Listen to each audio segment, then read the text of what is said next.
paz de Jesus nos envolva a todos. Sempre Jesus está conosco a nos auxiliar. E hoje, meus amados, nós vamos fazer alguns comentários acerca de ser cristão. Está sendo um desafio nos tempos atuais nós sustentarmos a alcunha de cristãos. Porque dizer que nós somos cristãos é fácil.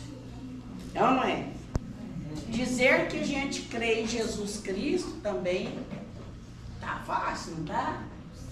Até mesmo pegar os livros, o Evangelho, não é? Estudar na sua profundidade, essa parte também ela não é difícil, não é? O que se torna menos fácil são as atitudes que nós cristãos devemos ter. É bem isso aí, né?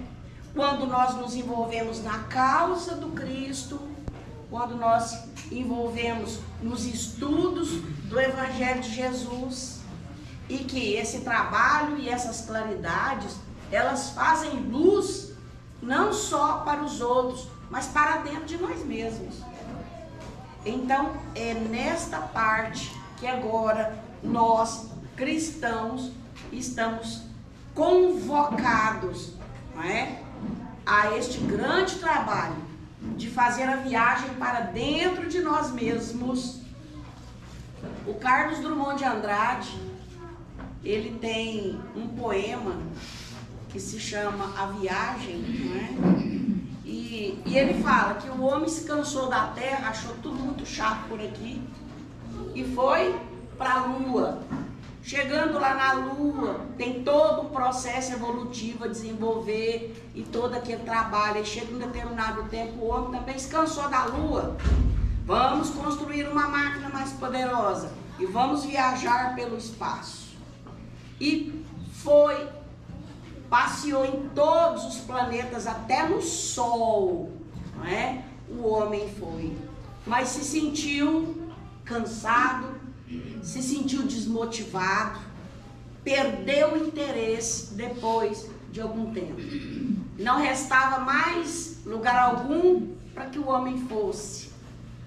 Então, o poeta diz que só resta ao homem agora fazer uma última viagem muito mais profunda, né? Ele ainda usa o termo dangerosíssima viagem, que é para dentro de nós mesmos, para o nosso auto-reconhecimento daquilo que nós temos que vencer por dentro.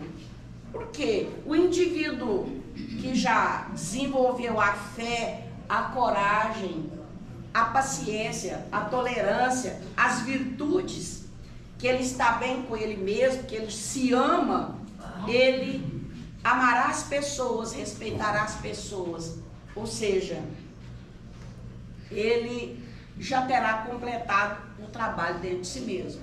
Mas quando nós não estamos bem conosco, nós não estamos com os outros também.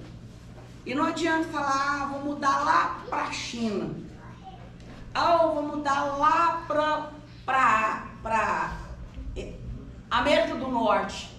Para onde nós formos, nós levaremos conosco as nossas mazelas e as nossas virtudes também.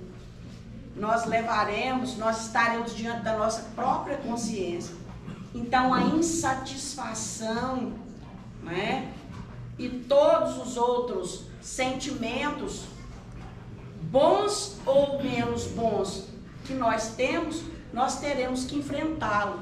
E as nossas práticas do dia a dia será de acordo com aquilo que a gente tem por dentro, com o que nós pensamos.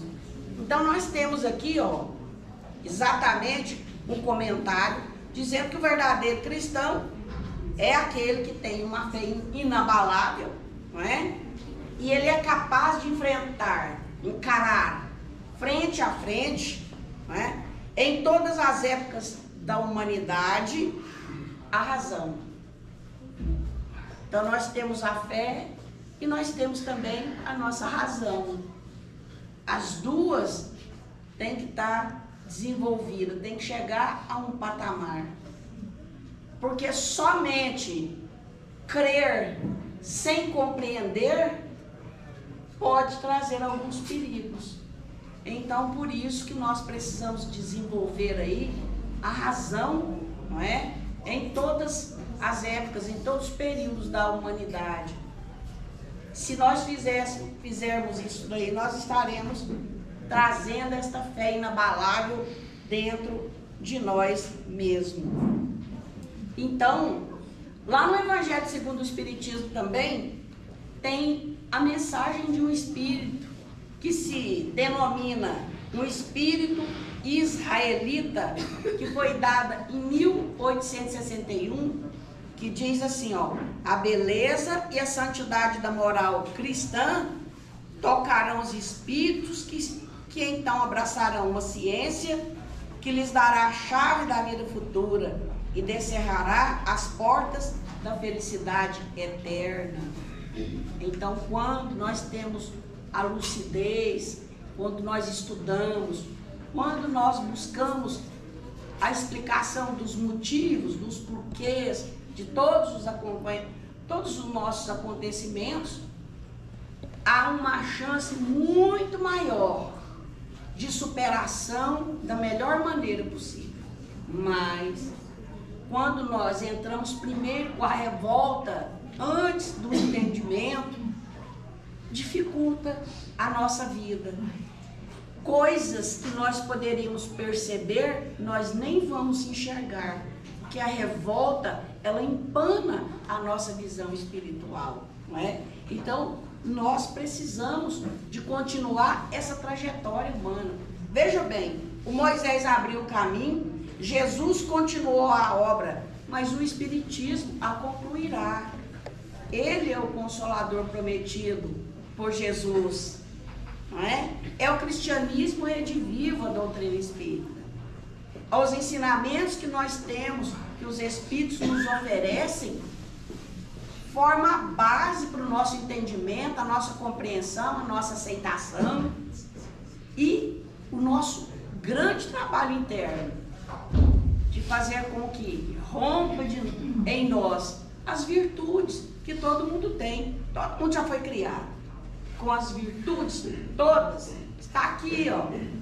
Está latente em nós, é inerente ao homem. Ora, mas é preciso o passo adiante, o esforço para melhora, para modificação, para transformação.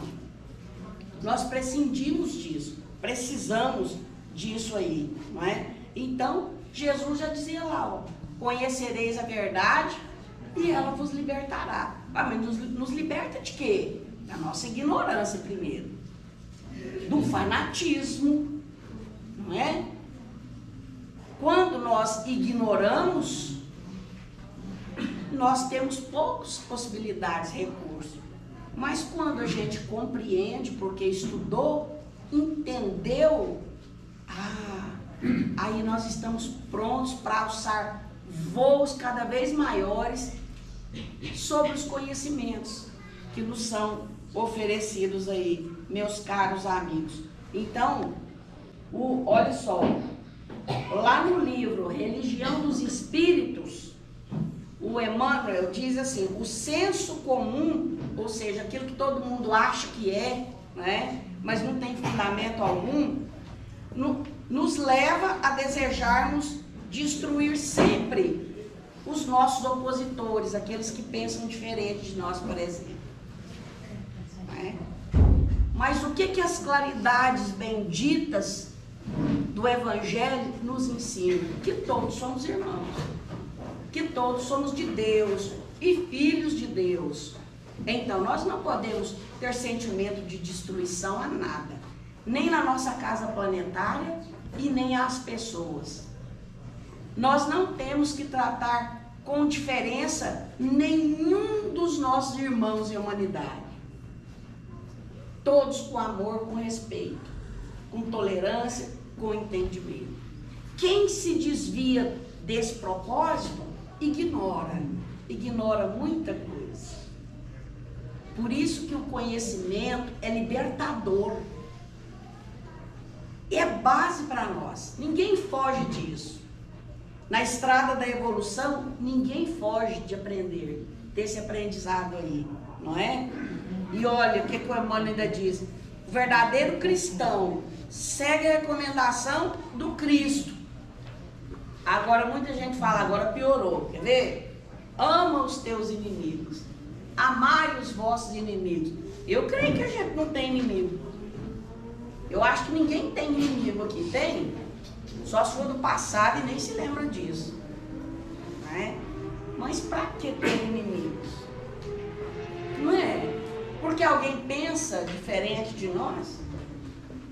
Alguém tem preferências diferentes de nós? Alguém pode levantar alguma crítica ou nos mostrar algo que a gente não está vendo? Para quê? Porque não pensar, não é? Então, a solidariedade e o altruísmo começa daí. Nós vamos obter essas virtudes aí nas nossas relações, né? Sentando do lado, olhando o rosto, tudo bem? Boa noite, não é? Com o olhar, a própria fisionomia nossa, a gente fala através da fisionomia, através do olhar, a gente se cumprimenta, não é? Somente nos gestos, no olhar. Então, nas coisas simples da nossa vida, a gente vai melhorando. E vai melhorando aos poucos. Tem jeito de fazer milagre, não. Tá? Não tem jeito de fazer milagre. Nem encostar em alguém assim por osmose, ó, e tomar dele a evolução dele. Tipo assim, passa suas virtudes, suas qualidades. Nós é que temos que desenvolver. Todo mundo tem. Nós precisamos desenvolver as nossas aí, não é, meus amadinhos? Os dados nos apontam, não é, que em toda a humanidade, da humanidade inteira, esses dados não são recentes, não. Hoje, creio que é muito mais, não é? A humanidade cristã, os cristãos, deve estar chegando aí pelos 35%, 40%, não é? E vem outros que não nos interessa a colocar a culpa, é só para a gente poder ter uma ideia aí. Então, sendo a maioria no planeta, a maioria daqueles que de alguma forma tiveram ou têm contato com os livros, com essas verdades imorredoras, né? Já ouviu falar de Jesus, já leu, já conhece sobre a sua proposta, que é uma proposta de amor para todos nós, não é? Às vezes a gente se pergunta como que qualquer um de nós se identifica com alguma atitude, alguma fala, algum procedimento, alguma ideologia, uma linha de pensamento que vai totalmente contrário com aquilo que Jesus ensinou. Ué, mas nós somos cristãos? Nós estamos aprovando a favor da pena de morte? Nós queremos exterminar aqueles que ainda cometem erros? Se Jesus pensasse desta forma, eu acho que sobraria pouca gente na terra, né? Então, dentro da proposta divina, tem metodologia, e é trabalho, é estudo, é esclarecimento, é oportunidade de fazer diferente, de se refazer, de se reeducar. E o outro é material básico na proposta divina. Jesus, quando caminhou entre nós, ele encontrou todos os problemas que a gente vê na humanidade hoje, existiam lá naquele tempo. Todos. E de repente até mais exacerbado. Uma maior violência, não é? Um maior ataque aos direitos das pessoas, à liberdade. Era muito pior, não é? Então, hoje, se a gente parar para avaliar, quem são aqueles que estão em evidência e que estão de acordo com aquilo que vai contra a proposta de Jesus para nós? Uma grande maioria cristão. Eu falo assim, poxa vida, mas... Então, tem uma incoerência nisso aí. Não é? Se nós somos autoridades, como é que nós estamos tratando as pessoas, mesmo quando elas se encontram no erro? Se nós temos autonomia para criar leis, nós estamos criando dificuldade para as outras pessoas com essas mesmas leis. Uai. Então eu penso, e tudo que a gente estuda nos induz a pensar isso, que é preciso que nós cristãos façamos uma revisão de conceitos. Se eu estou com Cristo e para o Cristo, eu tenho que ter propostas que se identificam com a proposta de Deus para nós, de Jesus. E a proposta de Deus para nós é de bem, é de respeito, é de solidariedade, é de fraternidade, é de amor, é de perdão, é de auto-perdão, é de se estimar, é de se amar. Então é bem isso, não é? Nós temos aqui neste livro que se chama Palavras de Vida Eterna do Emmanuel, tem uma lição aqui que se chama Perante Jesus. Perante Jesus. O Emmanuel sempre começa todas as suas lições pegando um versículo lá da Bíblia.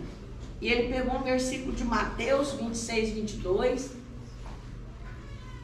Pequenininha, uma frase só. Porventura sou eu, Senhor?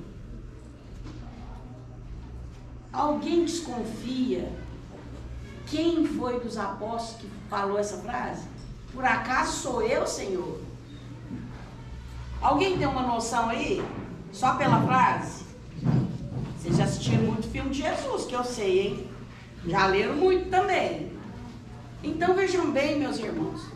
O Emmanuel diz que diante da palavra de Jesus, né, que reporta ao nosso espírito, nós temos aí coisas a vencer, leviandades, não é?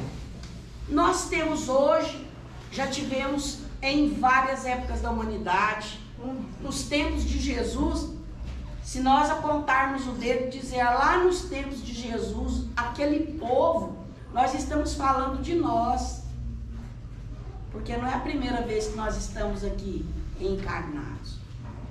Nós voltamos para o mundo espiritual, nos preparamos lá e voltamos para ser refregas aqui no planeta. É assim que se dá, essa luta, né? Esse esforço contínuo de crescer para Jesus. Então, nós deveremos, os discípulos, né? Os afoitos, perguntariam: porventura sou eu, Senhor?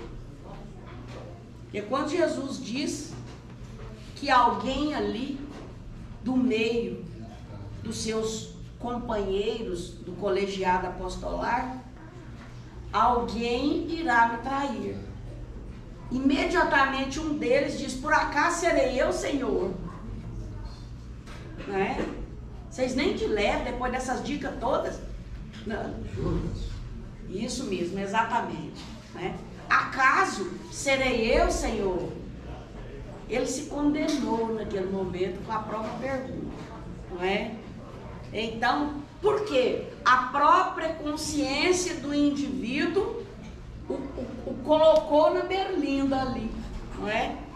Então, quase todos nós assinalamos o gesto do Judas, tá? Segundo o Emmanuel, incriminando, não é? Através do seu comportamento.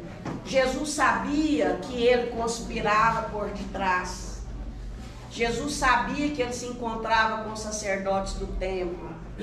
Jesus conhecia o seu espírito, sabia da avidez que ele tinha pelos posicionamentos políticos terrenos e pela materialidade. Jesus sabia. Mas nem assim Jesus jogou no rosto dele. Você está planejando me trair, né? Você está me traindo, não é? Não. Jesus não apontou dedo. Jesus não expôs ninguém. Mas Jesus falou de amor. Falou do reino de Deus. Nos mostrou Deus como nosso Pai, que é misericordioso, que é justo, que é bom, né? Então, a preocupação do Cristo era que nós fizéssemos esta revisão e que buscássemos seguir as leis de Deus para não sofrer tanto. E vocês sabem onde se encontra a lei de Deus? Hã? Onde está escrita a lei de Deus? Exatamente, na consciência. Só na do Senhor e na minha, não é de todo mundo? Na de todo mundo. Quando nós falseamos esse conhecimento e quando nós começamos a pegar atalhos e sair da rota, a gente tem essa grande possibilidade de cometer erros. E nós cometemos erros uns com os outros. E depois nós iremos nos redimir também uns com os outros. Viu o quanto que nós somos todos importantes na vida de todo mundo? Todos nós temos a nossa importância, não é? Então, por que teria tido a coragem de vender o divino amigo? Por que que ele vendeu? Não é? Essa é uma pergunta que o Emmanuel faz. Entretanto, bastará um exame mais aprofundado em nós mesmos também, a fim de que vejamos nossa própria negação frente a Jesus. Nós também negamos Jesus em muitos momentos. Quando nós maltratamos a qualquer um dos pequeninos, é a ele que nós estamos fazendo, né? Ele mesmo quem diz. Aquele que maltratar, que ferir, que magoar, qualquer um dos pequenos é a mim que fazer. Então, sempre que nós estamos sendo intolerantes, sendo preconceituosos, quando nós excluímos as pessoas, é a Jesus que nós estamos fazendo. Então, nós estamos negando Jesus e negando as lições que ele deixou e principalmente negando os seus exemplos. Negando os exemplos. Porque ele veio e nos deu o exemplo. Como estar no meio das pessoas. Como falar, o que falar. Então, estão aí os exemplos, não é? Entretanto, meus amados, a gente vai concluir aqui que Judas teria cedido à paixão política dominante na época. Ele não tinha a intenção de fazer o mal para Jesus. Conscientemente, não. Né? Ele tinha um plano, que era colocar Jesus como um líder máximo político. Ele queria levar Jesus na condição de político máximo. Ele tinha as intenções para isso. Mas esse não era o desiderato do nosso Senhor, não é? O desiderato do Cristo era bem outro. Então, somente depois da desilusão dolorosa que ele passa, não é? Que ele começou a assimilar a verdade. Agora e nós também. E nós? Ó, o Emmanuel fala que em muitas existências, em muitas situações, nós temos também vendido Jesus no altar do próprio coração ao preço mesquinho do nosso desvairamento individual. Nós buscamos as paixões, as ilusões, a ambição, o caminho da revolta, da rebeldia, não é? Da raiva. Passamos a odiar as coisas e pessoas, se analisarmos sem um motivo tão... E mesmo que haja motivo, um erro jamais poderá justificar outro erro. Não é assim que a gente precisa olhar? Então, o Emmanuel diz que nós também vendemos Jesus nos préluos da vaidade e do orgulho. Nós rendemos o Cristo na tirania da opinião. Eu quero massacrar, matar para calar o outro, para que ele não tenha direito da palavra, para que ele não se posicione, porque eu não admito, eu não quero que ele tenha o direito de se expressar, né? Na crueldade, na caça da fortuna material, só correndo atrás das coisas materiais, na rebeldia destruidora, olvidando os nossos próprios deveres, as nossas obrigações, né? Quando nós nos aviltamos, quando nós fugimos do próprio trabalho, não só o material, mas o trabalho de melhoramento interno, nós estamos colocando o Cristo à venda. Nós estamos rechaçando tudo que seus exemplos, que as suas palavras um dia, não é? Foi deixado para nós. Então Emmanuel termina aqui, ó. Na edificação íntima do reino de Deus, meditemos nossos erros, conscientes ou não, definindo nossa própria responsabilidade. Olha só, não é? Porque nós há séculos estamos desertando dos nossos deveres, fugindo da leira do Cristo. E nós não podemos nos afastar de Jesus. Nós ficamos fragilizados quando nós deixamos as mazelas crescerem em nós e falarem mais alto em nós. Então Jesus e o seu Evangelho é a solução para os nossos desenganos, as nossas dores, as nossas ilusões, não é? E toda a sorte de mal.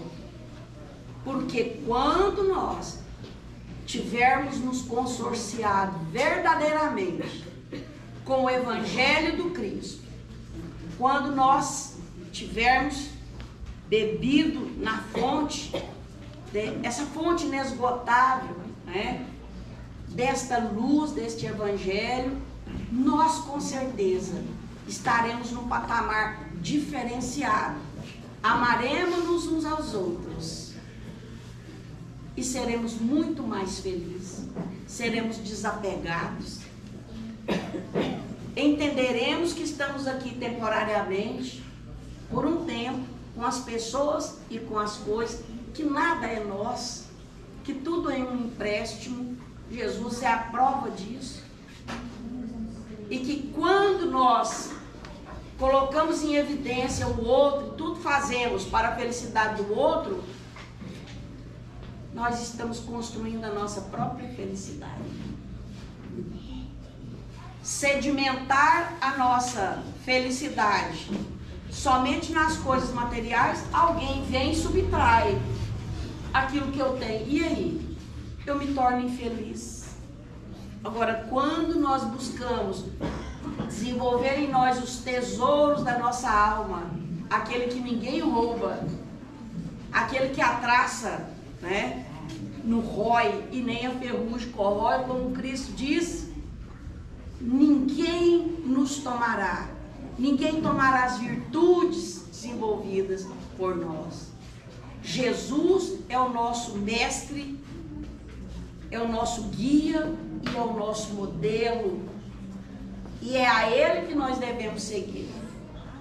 Nós, como cristãos, deveremos ser os seguidores do Cristo, os assimiladores da sua bondade e da sua verdade. Então, ser cristão é de fato estar junto com a proposta do Cristo. Eu sou cristão, vou caminhando, eu vou com valentia, trago em meu coração coragem e alegria. E quando a noite vem, a tempestade, logo me lembro de Jesus e me ponho a orar. Então nós temos que ser leais. Sigo pelo caminho com muita atenção. Se vejo um caído, eu amparo, pois ele é meu irmão. Eu busco a lealdade, perseverança, fraternidade. Não trago armas comigo, pois não temo perigo. Eu sou cristão e trago Jesus dentro do meu coração. Então, esta mensagem aí hoje para nós, né? Nós somos cristãos, mas nós não podemos ser cristãos sem Cristo. Nós temos que ser cristãos com Cristo, com o nosso mestre amado Jesus. E que Ele vos abençoe, vos ampare, vos fortaleça nos momentos difíceis da caminhada. E lembremos-nos da sua advertência, né? Perseverar, porque aquele que perseverar será salvo, salvo de si mesmo, da sua ignorância, das suas mazelas. Meus amados, fiquem com Deus. Feliz noite para todos vocês, viu? Paz, alegria, gratidão, perdão, cura para todos vocês. Um abraço para todos. Vocês fiquem com Deus, que eu vou com ele também, viu? Amém.